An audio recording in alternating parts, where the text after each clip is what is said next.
오늘 우리는 누가복음 17장 11절에서 19절의 말씀을 통하여 특별한 은혜라고 하는 제목으로 하나님의 은혜를 나누고자 합니다. 이 주간 이제 우리가 추석입니다.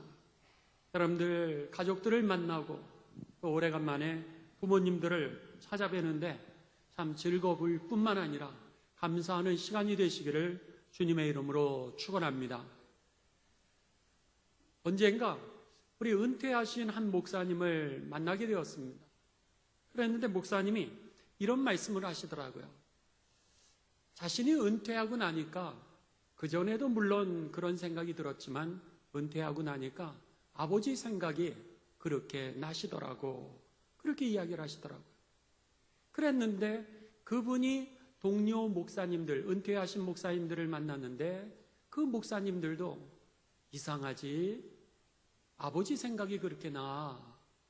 그렇게 이야기를 하시더라는 거예요. 그 말씀을 제가 이렇게 들으면서 저희 아버님이 이제 소천하신 지 1년 반이 되셨습니다. 그랬는데 80세가 이렇게 지나셔서 제가 이렇게 찾아뵈면은 무슨 말씀을 하시냐면 이제는 세상에 관심이 없어.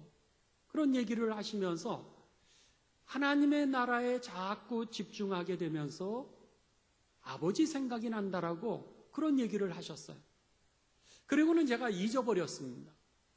그랬는데 그 은퇴 목사님을 만나면서 그 은퇴 목사님이 내가 은퇴한 다음에 이상하게 아버지 생각이 자꾸 나. 그런 얘기를 들으니까 저희 아버님이 하셨던 말씀이 기억나게 되고 또 이 추석을 설교를 준비하면서 그 말씀들이 생각났습니다. 그래서 제가 전화드렸어요. 그 은퇴하신 목사님에게 목사님, 아버지 생각이 나신다라 그랬는데 저도 아버지가 80세 지나신 다음에 그런 얘기를 하셨는데 그 무슨 생각이 그렇게 나세요? 그렇게 물어봤습니다. 아버지에 대해서 아니면 여러분 어머니일 수도 있을 겁니다. 여러분에게 어머니가 생각나시든 아버지가 생각나시든 자녀가 생각나시든 그 생각나는 그 대상이 이제 저는 궁금해졌어요. 뭐가 궁금하실까? 왜 생각날까? 목사님, 아버지의 뭐가 그렇게 생각나셨어요? 그랬더니 그 아버님이 목회자셨다는 거예요. 목회자셨는데 자신이 은퇴한 이후에도 여전히 문제는 있더랍니다. 여전히 문제가 있는데 이 일을 해결할 때 아버지라면 어떻게 이 문제를 해결하셨을까? 그 전에 내가 목회할 때 아버지가 살아계셨을 때는 아버지, 이 문제 어떻게 하면 좋아요? 이래서 아버지에게 여쭤봤는데 아버지가 하나님 나라 가신 이후로 내가 은퇴했는데도 불구하고 삶의 문제들이 계속해서 생기더라는 거예요. 그랬는데 이제는 아버지가 안 계시니까 그때 아버지라면 이것을 어떻게 해결하셨을까? 그런 생각이 들더라는 거예요. 그러면서 맨 마지막에 저에게 하시는 말씀이 뭐냐면 나에게 돌아보니까 아버지가 참 좋은 스승이셨다는 거예요.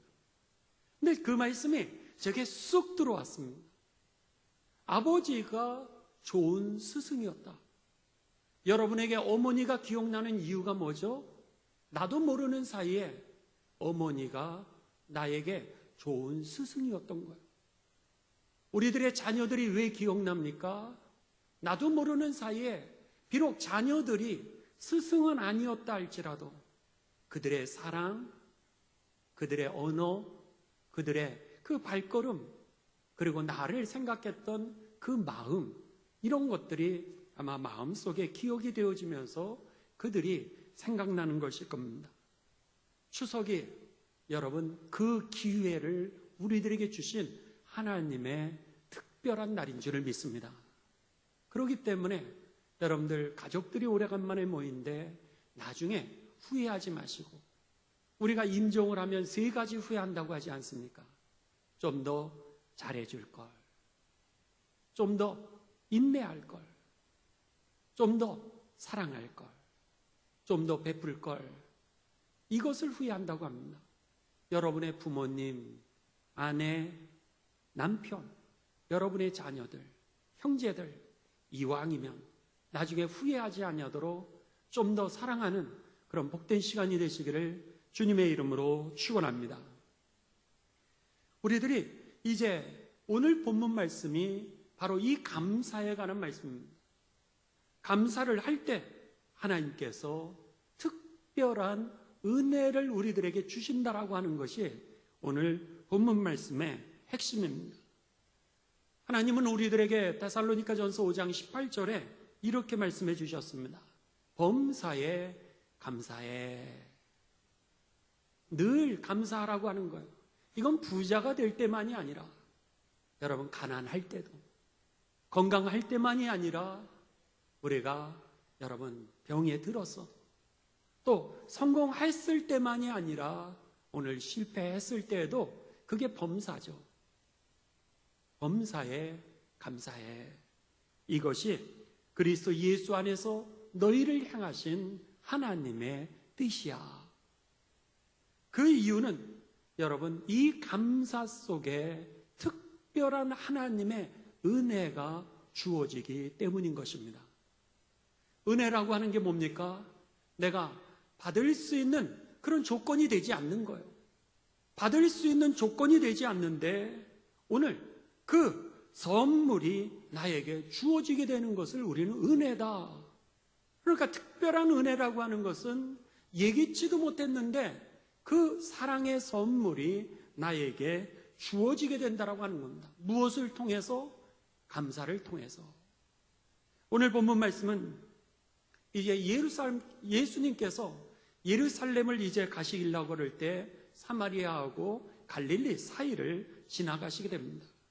지나가시던 그 길가 옆에 그 옆에 마을이 있습니다.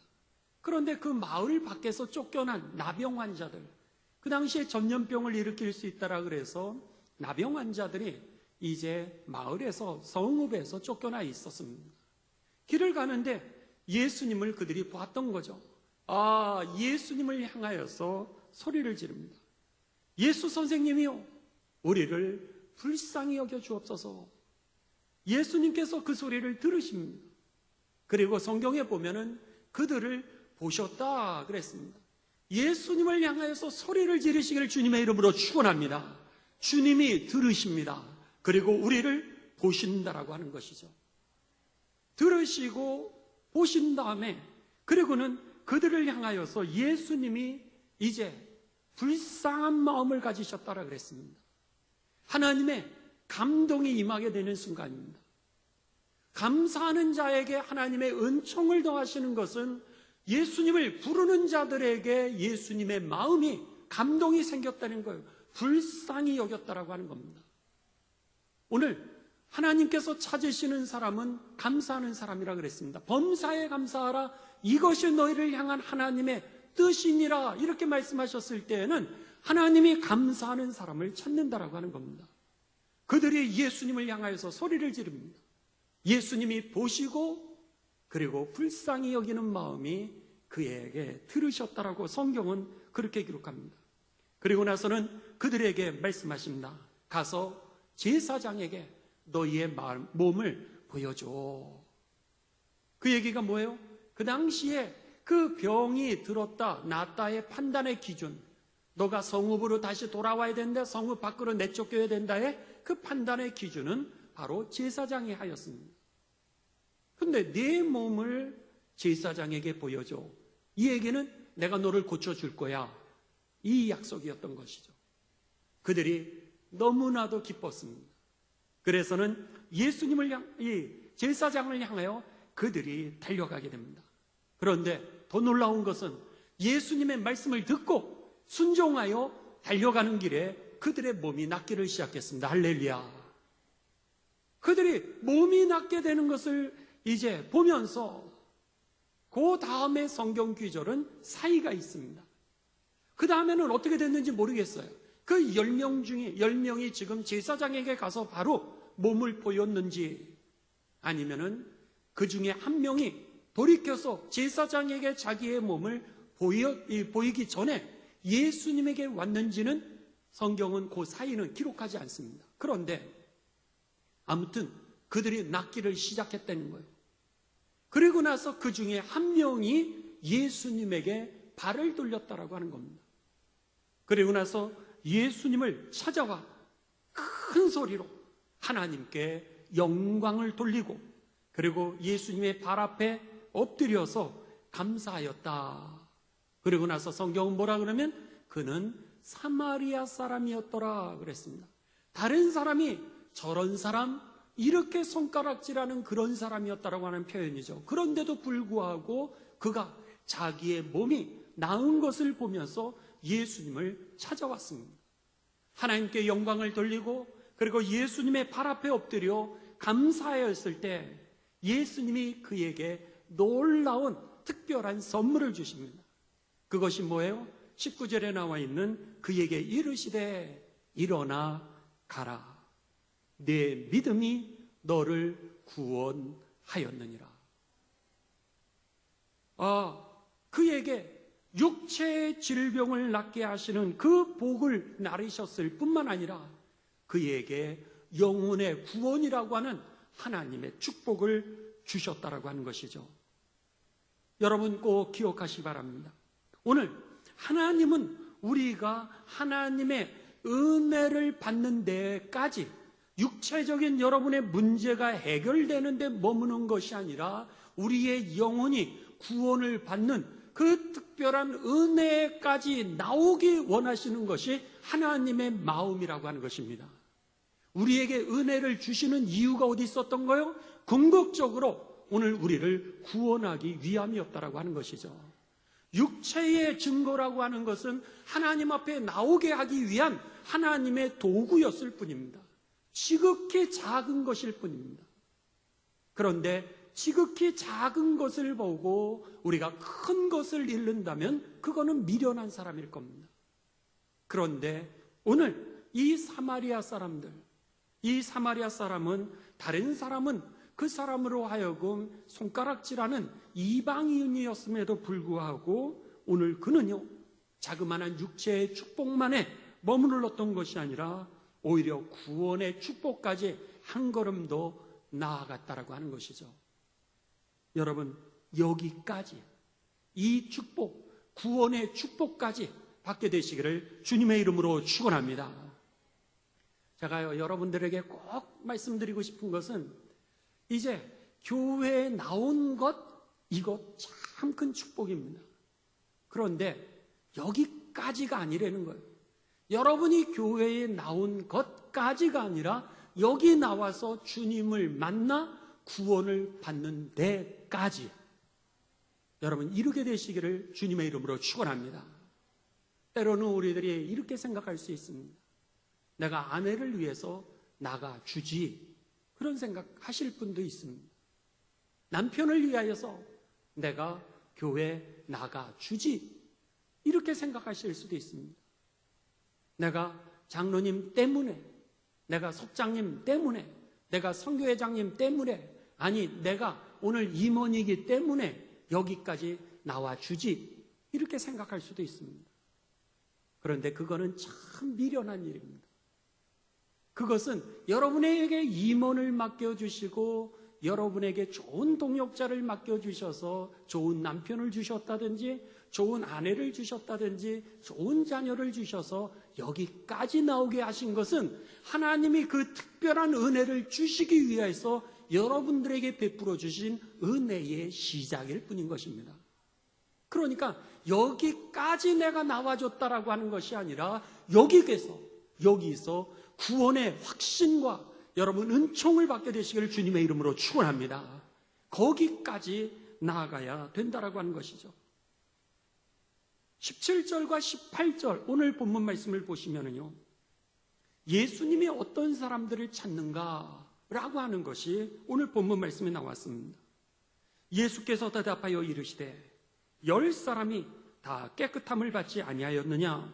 그 9은 어디 있느냐? 이 이방인 외에는 하나님께 영광을 돌리러 돌아온 자가 없느냐? 이렇게 물으셨습니다. 예수님은 어떤 사람을 찾는 거예요?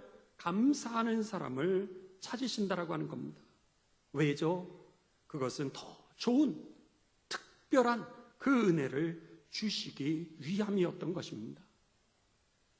성경을 보면은요, 아주 특별한 은총을 받은 사람이 많이 나오기는 하는데 그 중에 한 사람이 바로 솔로몬이라고 하는 왕입니다.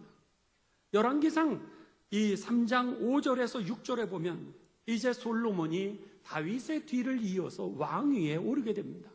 왕위에 오르고 그는 하나님 앞에 이 1000번제의 제사를 드리게 됩니다. 1000번의 예배를 드리는 거예요. 어떤 사람은 1번, 2번, 3번 그래서 1000번의 예배를 드렸다. 어떤 사람은 1000번 드릴 그 제물을 하나님에게 한 번에 드렸다. 무엇인지는 잘 모릅니다. 그렇지만 성경은 1000번제라고 이렇게 나와 있습니다. 그는 어떤 모양이든지 하나님 앞에 1000번제를 여러분 드렸든지 아니면 1000번제 드려야 될 제물을 하나님 앞에 한 번에 드렸든지 그거와 상관없이 그 마음은 이미 1000번 드리는 예배를 하나님 앞에 올려드린 건 사실입니다. 그러면서 이제 하나님 앞에 그 예배를 드렸는데 그리고 난 후에 하나님이 그의 꿈에 나타나셨어요. 솔로몬 잘했어 그러시는 거예요. 솔로몬 잘했어. 내가 너에게 뭘 해주면 좋을까? 하나님이 감동을 받으신 거예요. 내가 너에게 무엇을 해주면 좋겠어? 그때 이 솔로몬이 하나님 앞에 이렇게 얘기를 합니다. 하나님, 우리 아버지 축복해 주셔서 감사해요. 아니, 내가 지금 너에게 무엇을 해줄까? 그랬는데 솔로몬은 그 하나님 앞에 감사를 드리는데 뭐라 그러냐면 우리 아버지 축복해 주셔서 감사해요. 여러분, 그런 자녀 되시기를 주님의 이름으로 축원합니다. 다윗 왕에 대해서 그가 아버지를 축복해 주셔서 감사하다고 하는데 뭐라고 감사를 하냐면 우리 아버지 목동이었는데 그 당시에 목동은 여러분 하층민 노예에 하는 일이었죠.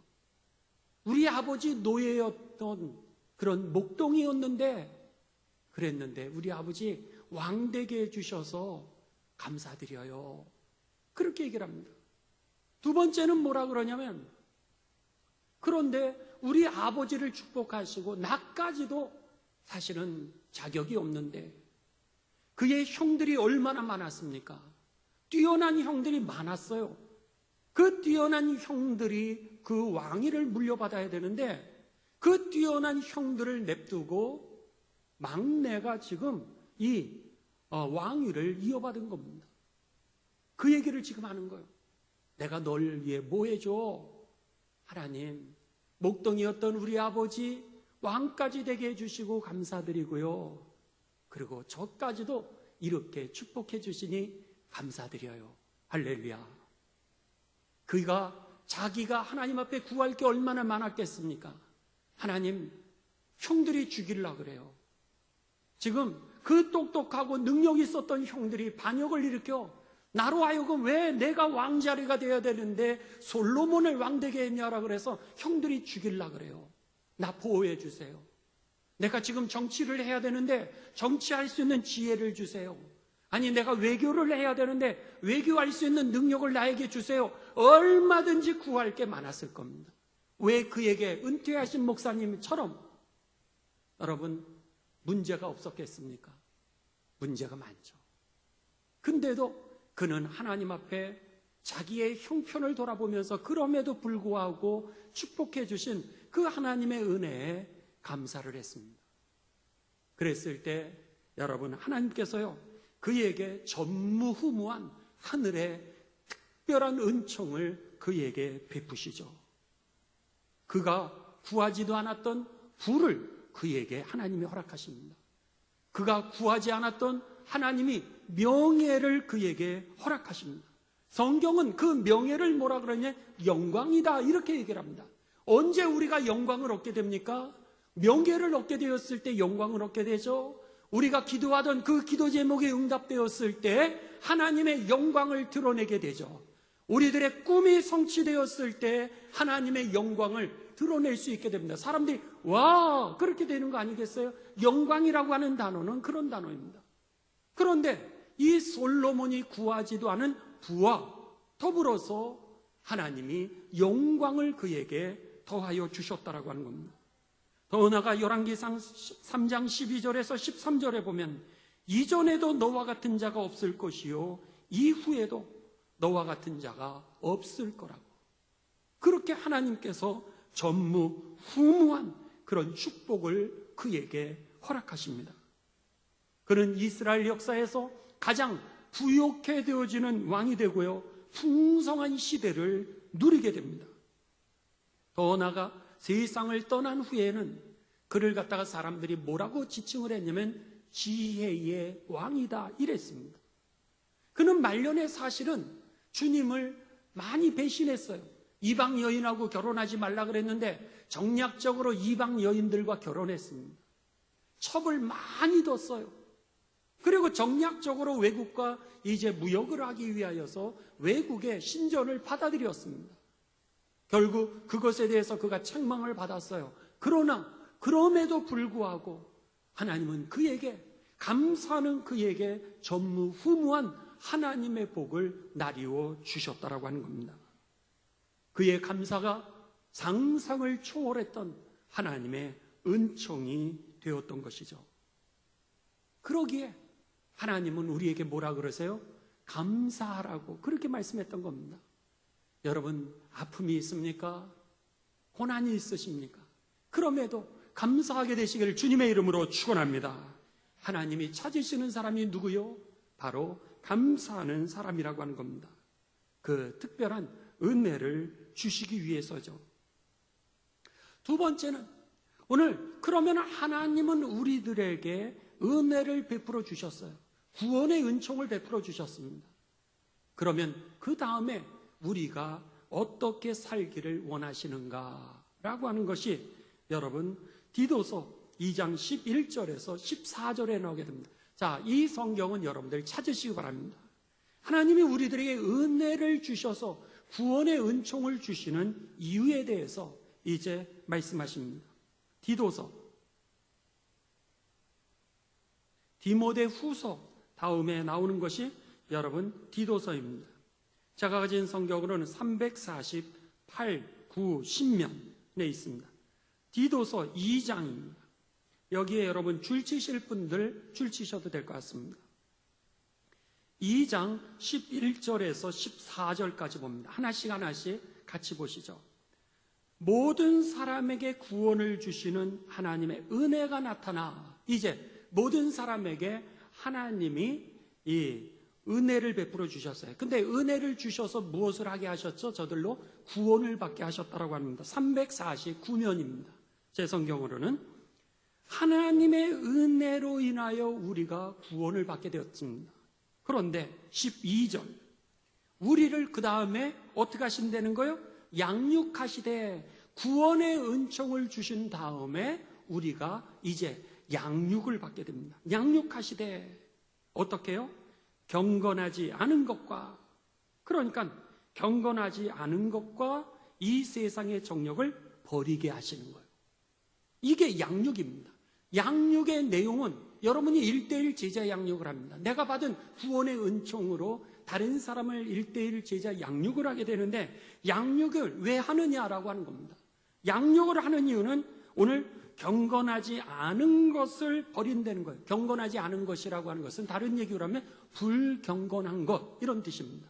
불경건한 것들을 우리가 버리게 하고 그 다음에 뭐예요? 이 세상의 정욕을 다 버리게 하고 이 세상의 정욕이 뭐죠? 요한 1서 2장 16절에 나와 있죠.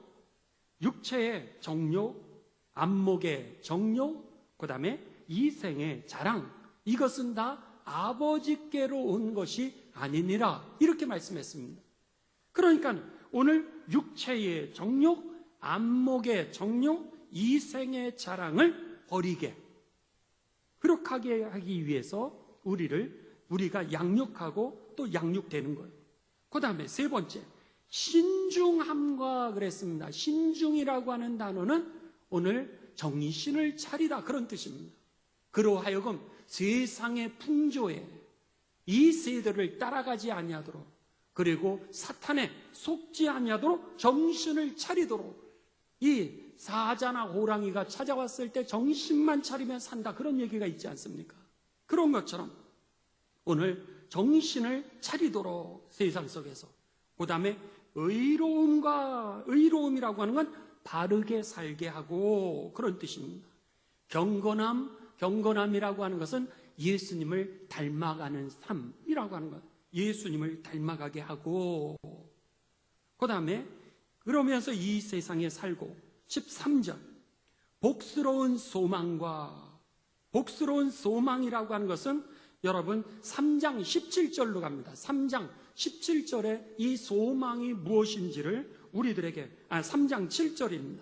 3장 7절로 가시면 이 소망이 무엇인지를 우리에게 가르쳐 줍니다. 자, 이것은 여러분 줄도 치시고 같이 우리 봉독도 합니다. 시작. 우리로 그의 은혜를 힘입어 의롭다 하심을 얻어 영생의 소망을 따라 상속자가 되게 하려 하심이라. 여기에 뭐라 그랬어요? 여기에 영생의 소망이라, 복스러운 소망이라고 하는 단어는 복된 소망이라고 하는 뜻이에요. 복된 소망이라고 하는 것은 영생을 얻게 하고 하나님 나라의 상속자가 되게 하는 축복이었던 것이죠. 예수님을 닮아 우리가 양육을 받을 때 성장해 가면서 오늘 영생을 얻고, 그리고 하나님 나라의 상속자가 되게 하기 위함이라.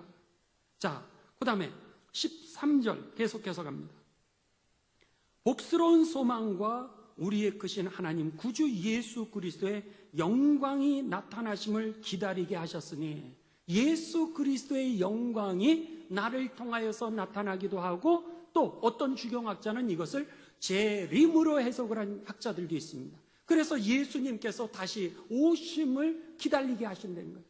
나를 통하여 하나님의 영광이 드러나는 삶이 될 뿐만 아니라 다시 오실 그 예수님을 우리로 하여금 기대하면서, 기다리면서 그렇게 믿음으로 살도록 하는 것, 이것이 바로 우리가 양육하는 내용이었던 것이죠. 우리에게 하나님이 은혜를 주신 이유는 어디 있었던 거요? 양육하기 위함이었다라고 하는 것이 저와 여러분에게 들려지게 되시기를 주님의 이름으로 축원합니다. 14절입니다. 그 다음에 또 은혜를 주셔서 우리를 양육하시는데 어떻게 양육하냐?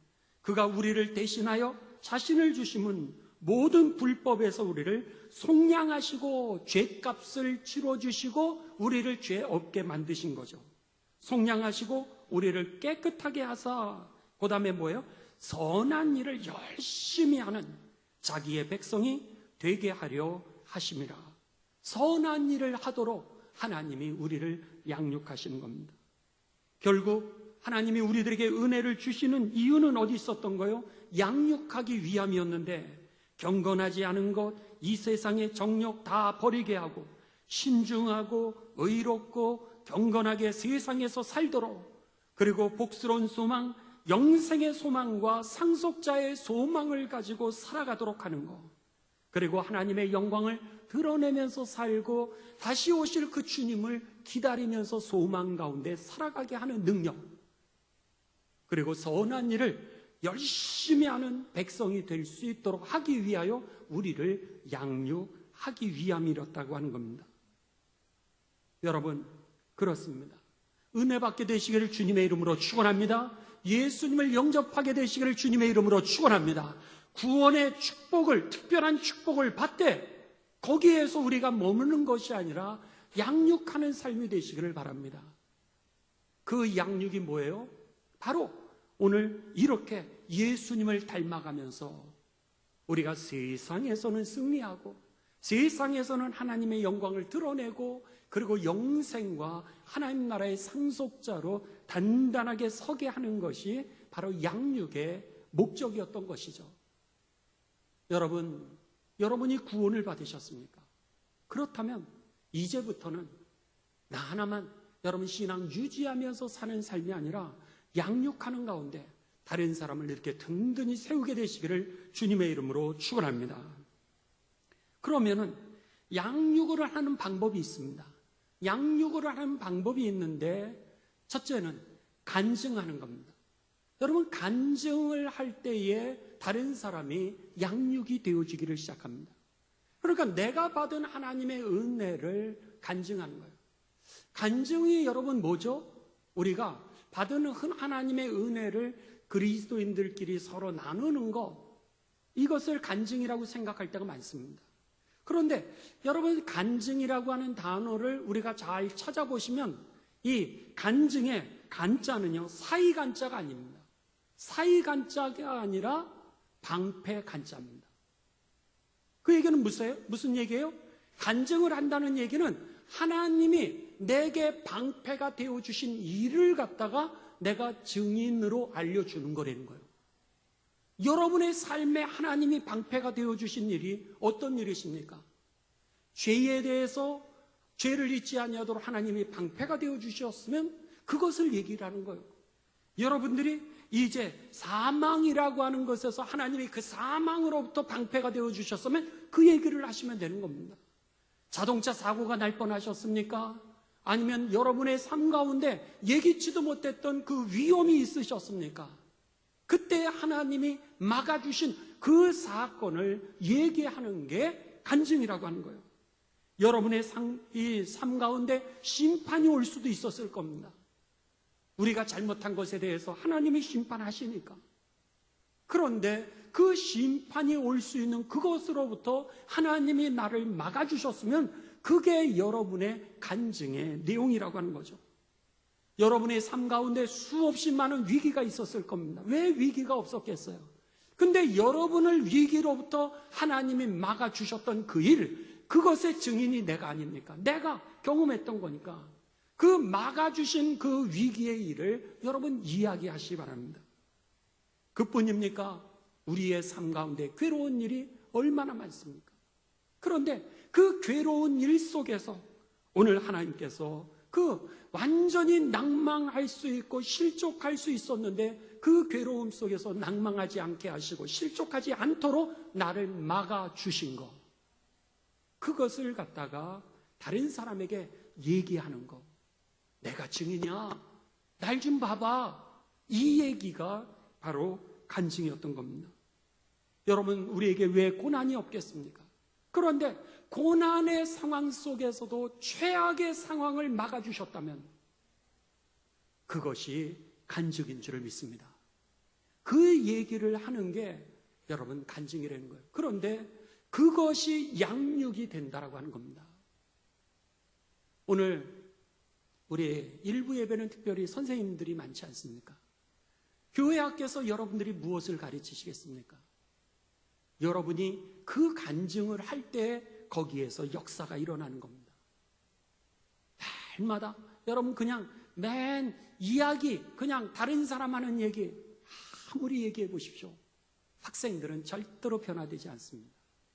성령이 하신 일을 그들이 경험해야, 그래야 변화가 되고 여러분이 만난 그 하나님을 증거할 때 거기서 하나님의 역사가 일어나는 거죠. 지식은 인간을 절대로 변화시킬 수 없다라고 하는 겁니다. 제가 언젠가 여러분에게 그런 말씀드렸죠. 이제 시카고에서 제가 공부하고 있었을 때 어느 장로교에서 저에게 청년부를 이 특강을 10주를 부탁을 했습니다. 그래서 10주 동안 수요일마다 가서 청년들하고 이제 성경 공부를 했습니다. 그랬는데 거기에 일리노이 주립대학에 그 약학을 전공하는 형제가 있었는데 그 형제가 그날 성경 공부를 하고 나면은요, 이제 기숙사로 돌아갑니다. 기숙사로 돌아갔다가 그리고 나서는 그 식사를 아침 자고 일어나서 식사를 할 때 그 룸메이트에게 꼭 그랬다 그러는 거예요. 밥 먹으면서 야, 어저께 나 목사님하고 성경 공부했는데 이런 얘기 들었어. 참 은혜 받았어. 그러면서 툭 하고 그 3분짜리 그냥 툭툭 나 어저께 이랬어. 이런 얘기들을, 간증이라는 게 뭐냐면 그냥 내가 사람들하고 이야기하는 신앙적인 얘기가 아니라 나를 막아주신 거, 하나님이 방패 간자래 막아주신 거 얘기하는 게 간증이래. 뭐 이런 식으로 해가지고 그냥 밥 먹으면서 밥 이렇게 그냥 먹으면서 무슨 얘기하겠어요? 세상 얘기 많지 않습니까? 그러니까 툭툭 던졌대는 거예요. 그랬는데 놀랍게도 여러분 그 옆에서 있던 그 형제가 7주 차가 되었을 때 나도 너희 교회 가보면 안 될까? 이래서 그 형제가 찾아왔어요. 놀랍죠? 그냥 툭툭 떨어뜨리는 것밖에 없어요. 여러분들이 식당에 가시면은 식당에서 밥만 잡수시지 마시 바랍니다. 거기서 잡수시면서 서빙 하시는 분에게 좀 팁 좀 주세요. 그리스도인들 팁도 안 주고 맨날 이것 좀 더 주세요, 저것 좀 더 주세요만 그러지 마시고 좀 10,000원이라도 5,000원이라도 좀 팁 좀 주십시오. 그러면은요 너무 좋아요. 너무 좋아할 때 교회 다녀요? 이렇게 한마디라도 좀 해보세요. 다녀요? 그러면은 여러분 잘 다니면 돼요. 그 교회 열심히 축복한다고. 아니요, 안 다녀요? 그러면 우리 교회 와봐요. 너무 좋아요. 청년 축복받을 거예요. 이런 얘기 한마디 툭툭 던지는 게 여러분 오늘 그게 복음의 능력이 되는 겁니다. 그런데 툭툭 던지는 거예요. 식사하면서 그 팁도 좀 주시면서 그냥 팁만 주시지 말고 교회 다녀요? 아이, 잘 다니세요. 안 다녀요? 우리 교회 한번 와봐요. 여러분 그러면요 성령이 역사하실 줄을 믿습니다. 그 사장님 교회 다니세요? 인상이 너무 좋으시네요. 여러분 얘기하세요. 그렇게 하고 교회 다니면 아유 축복한다고 나도 이 교회 다닌다고 그렇게 하고 안 다니신다면 여러분 사장님 한번 우리 교회 와보시라고 얼마나 좋은지 그렇게 툭툭 던지는 그 말 한마디가 그 약대에 다녔던 그 형제가 구원을 받는 능력이 되었던 거죠. 은혜 받고 이 구원의 은혜를 주신 이유는 양육하기 위함이라 그랬습니다. 그 다음에 마지막으로 양육하는 방법은요 1:1 제자 양육을 하십시오. 여러분 지금 우리가 줌으로 하지 않습니까? 그러니까 밤 10시에 얼마든지 할 수 있습니다. 그리고 여러분들 다른 빈 시간에 집에서 교회에 안 오셔도 얼마든지 1:1 양육할 수 있습니다. 저는 여러분들에게 부탁드리기를 여러분들 중에서 선생님들 또 우리 장로님들, 권사님들 한 12분 정도 신청을 좀 해주시면 좋겠어요. 내가 목사님 시간만 되면은 내가 언제든지 1:1 제자 양육을 하겠다고. 그래서 누구든지 1:1 제자 양육을 하길 원하시는 분이 있으면 신청을 받으면 새 가족이 오시면 그분하고 연결을 시키면 여러분 그때 우리가 뭐 하는 거예요? 지금 얘기하는 것처럼 경건해지려고. 그래서 1:1 제자 양육의 목적 중에 하나는 거울이다 이렇게 얘기를 합니다. 1:1 제자 양육 책에 우리가 이렇게 같이 보시면은 거울을 왜 보죠 우리가? 거울을 보는 이유는 얼굴에 뭐가 이렇게 잘못된 거 지우기도 하고 바르기도 하고 예쁘게 하기 위한 거 아니에요? 그러니까 하나님의 말씀의 거울에 비춰서 우리가 서로를 보는 거예요. 그러면서 거기에서 서로 예수님 닮으려고 예뻐지려고 경건하려고 세상에서 이기려고 그러면서 서로 붙들어주는 게 1:1 제자 양육입니다. 어떤 분은 그런 얘기를 하세요. 목사님 나는 나이가 들어가지고요 성경을 못해요. 괜찮습니다. 성경을 암송하는 게 아니라 하나님의 은혜가 흘러갈 때 능력이 나타나게 될 줄을 믿습니다. 그거예요. 그러니까 여러분들 부끄러워하지도 마시고 교회 다니면서 복음을 배우는 거를 부끄러워하는 거는 여러분 어색한 거죠. 잘못된 겁니다. 교회 다니면서 하나님의 말씀을 나누지 못하는 거 이거는 참으로 잘못된 거죠. 은혜를 받은 이유는 오늘 본문도 디도서에 보면은 양육하기 위함이라 하나님이 너에게 구원의 특별한 은총을 주신 이유는 다른 사람을 양육해서 이것을 통하여서 오늘 하나님의 영광을 드러내고 그에게 영생을 가지고 하나님 나라의 상속자가 되기 위함이라 그러지 않았습니까? 그래서 믿음은 어떻게 된다 그랬어요? 들음에서 나는데 그 들음이라고 하는 것은 바로 하나님의 말씀으로부터 말미암느니라 그랬습니다. 믿음이 생긴다라고 하는 거, 구원의 자리로 나아간다라고 하는 것은 바로 하나님의 말씀이 들어올 때, 하나님의 말씀을 내가 먹을 때 내게 믿음이 생기는 거지. 왕년의 믿음으로 여러분이 쓴다고요? 천만의 말씀이요. 다윗도 무너지는데 여러분 모세도 무너지는데 우리들 안 무너지겠습니까? 그렇기 때문에 여러분 자원하십시오. 저는 여러분에게 부탁합니다. 12명 장로님들, 권사님들 집사님들, 임원들, 선생님들, 여러분 자원해 주십시오. 12명만 준비가 돼 있으면은요, 여러분 12명씩 한 명 끝나면 또 할 수도 있고, 일생 동안 여러분도 붙들어 줄 뿐만 아니라 여러분을 통하여 다른 사람이 하나님의 제자로 반드시 일어나게 될 줄을 믿습니다. 그런 면에서 여러분, 오늘 저는 말씀을 마치면서 감사하십시오. 그러면은 우리가 구원의 은혜까지 이르게 될 것입니다. 또 은혜를 받으셨습니까? 그렇다면 방패 대신 우리를 보호해 주신 그 하나님을 간증하시고요. 그리고 양육하시기 바랍니다. 그래서 구원을 이룰 뿐만 아니라 하나님의 영광을 드러내는 백성을 세우고 선한 일을 열심히 하는 그런 하나님의 일꾼들로 세우시는 가운데 주의 뜻을 온전히 이루는 복된 삶이 되시기를 주님의 이름으로 축원합니다.